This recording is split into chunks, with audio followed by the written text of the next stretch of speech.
How's it going, Mr. Kirk? I'm a big fan of yours, and I just had a few things I wanted to question you about.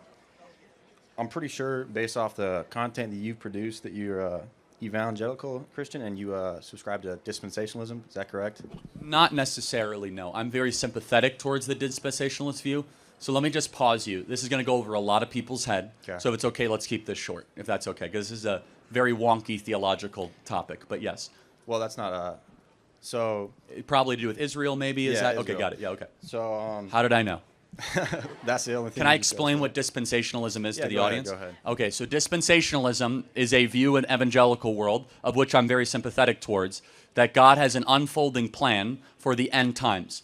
Dispensationalism is typically what is called pre-trib, premillennial, which means that there is a rapture, meaning that God will bring home his faithful in a pre-tribulation, premillennialist, before the reign of Christ, 1,000 years over earth, to heaven before the 7 years of trial and difficulty. Did I do a good job summarizing dispensationalism? That would be correct. Okay. I personally subscribe to covenant theology, and I wanted to read you some verses from the New Testament and just get your opinion on Okay, those. we got to go quick. This is going to go over a lot of people's Okay. heads. Romans 2:28, it says, "For he is not a Jew, which is one who is outwardly, but he is a Jew which one." Apologize. Which is Right.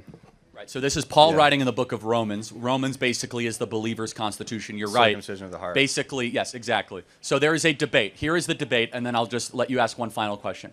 The debate is this, everybody, in Christianity. And Catholicism is very clear. The question is, when Israel is mentioned, is it the metaphorical Israel or is it the literal Israel? And so part of Christianity, mostly Catholicism, who I have great respect for, my wife was baptized Catholic, they would say that Israel becomes the church in the New Testament. I would say most Reformed as well. Yeah, Agree with Reformed that. Baptist, 5-point Calvinists, some of which... Presbyterians. Sure, but let me just finish, okay? go ahead. Whereas more the view I'm sympathetic towards is that the scriptures are very prophetic towards a literal and direct meaning, and that the nation and the reconstitution of the nation of Israel actually has a place in God's plan for us on this planet. It's not a metaphorical, it's a literal playing out of God's plan. Yes, And final point, yes. My response to that would be that there are pretty much the entire New Testament, verse after verse, that goes against that position.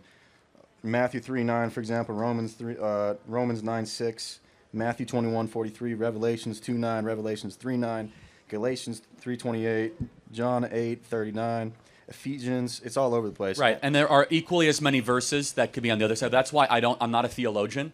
I just know what everyone believes, and I tilt towards one way or the other. I'm not here to prove you wrong on that, despite what the sign says, because I says if you still take Jesus as Lord, then you and I are going to see each other in heaven. Here's my whole opinion on the end times, everybody. Pre-trib, post-trib, I'm pan-trib. It's all going to pan out on the end, okay?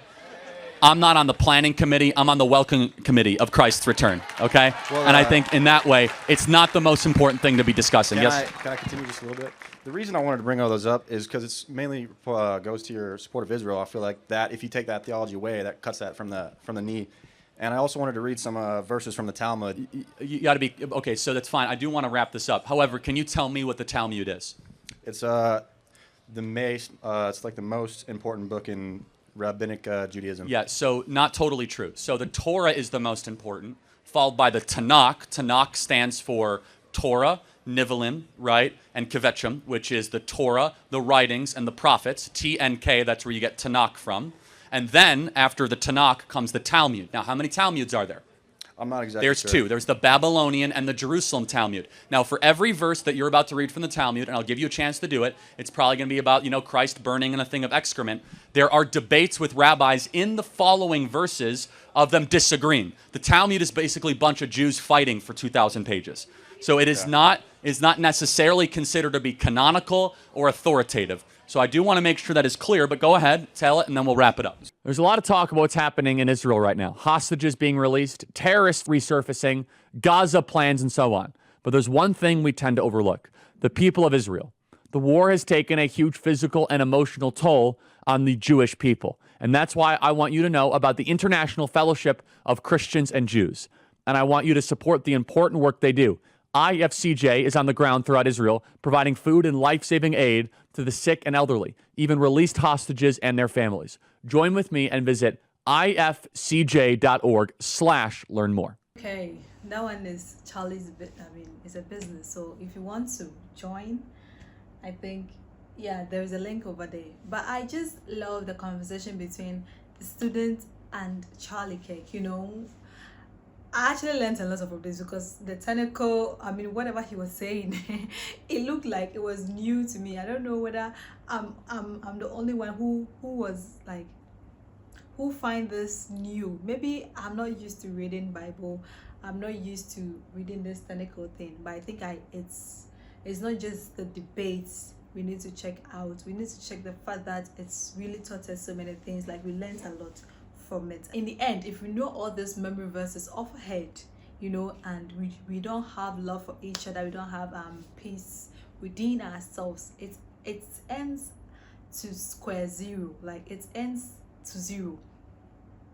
Okay, because we will still be hearing all these wars and tribulations and suffering in our lives. So whatever Israel is going through now, we wish them well. We wish we wish the world itself well. If we know all these tabernacles, the tentacles, and all these memory verses, the Romans. If we know from Matthew, what is the first scripture said? If we know from Genesis to Revelations, and we don't have love within ourselves, we don't have peace, we don't have kindness and loyalty and friendship within ourselves, we still go back to square zero. So we just hope the world will be a better place for us all. And actually, I want to know more about what Charlie was saying, because I was much interested in it, and it ended so shortly. I was really enjoying, honestly. I was really enjoying all the quotes and that those history about Christianity is just amazing to learn about religion. Let me know what you think about this video. If you did also enjoy this with me, don't forget to give your girl a thumbs up. If you're new to my channel, welcome. Don't forget to click on the subscription button for more notifications. Thanks for watching. Bye.